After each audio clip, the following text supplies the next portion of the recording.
ದಾಂಡೇಲಿ ನಗರದ ಕಲಾಶ್ರೀ ಸಂಸ್ಥೆ ಆಶ್ರಯದಲ್ಲಿ ಖ್ಯಾತ ಯಕ್ಷಗಾನ ಭಾಗವತ ರಾಘವೇಂದ್ರ ಮಯ್ಯ ಹಾಗೂ ಹಿರಿಯ ಕಲಾವಿದ ಕೋಡಿ ವಿಶ್ವನಾಥ್ ಗಾಣಿಗ ಇವರ ಸಾರಥ್ಯದ ಕುಂದಾಪುರದ ಹಾಲಾಡಿಯ ಶ್ರೀ ಮಹಾಗಣಪತಿ ಪ್ರವಾಸಿ ಯಕ್ಷಗಾನ ಮಂಡಳಿಯವರಿಂದ ದಾಂಡೇಲಿಯ ವಿದ್ಯಾಧಿರಾಜ ಸಭಾಭವನದಲ್ಲಿ ಶನಿವಾರ ರಾತ್ರಿ ಪ್ರದರ್ಶನಗೊಂಡ ಶಿವಶಕ್ತಿ ಗುಳಿಗ ಎಂಬ ಪೌರಾಣಿಕ ಯಕ್ಷಗಾನ ಕಲಾರಸಿಕರ ಮನಸೂರೆಗೊಂಡಿತು.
ಹಿಮ್ಮೇಳದಲ್ಲಿ ಪ್ರಸಿದ್ಧ ಭಾಗವತರಾದ ರಾಘವೇಂದ್ರ ಮಯ್ಯರ ಮಧುರ ಹಾಡುಗಾರಿಕೆ ಕಿವಿಗಿಂಪು ನೀಡಿತ್ತು.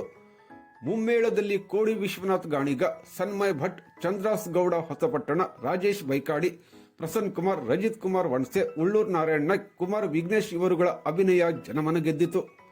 ಸ್ತ್ರೀ ಪಾತ್ರಧಾರಿಗಳಾಗಿ ಮಾಧವ್ ನಾಗ್ನೂರ್, ರವೀಂದ್ರ ಶೆಟ್ಟಿ ಹಕ್ಲಾಡಿ, ಕುಮಾರ್ ಅರಳು ಸುಳ್ಳಿ ಅವರುಗಳ ಅಭಿನಯ ಮೋಡಿ ಮಾಡಿತ್ತು. ಹಾಸ್ಯ ಪಾತ್ರದಲ್ಲಿ ಕಾರ್ತಿಕ್ ರಾವ್ ಪಾಂಡೇಶ್ವರ್, ಉಳ್ಳೂರ್ ಶಂಕರ್ ನಾಯ್ಕ್ ಮನೋಜ್ಞ ಅಭಿನಯ ನೀಡಿದರು.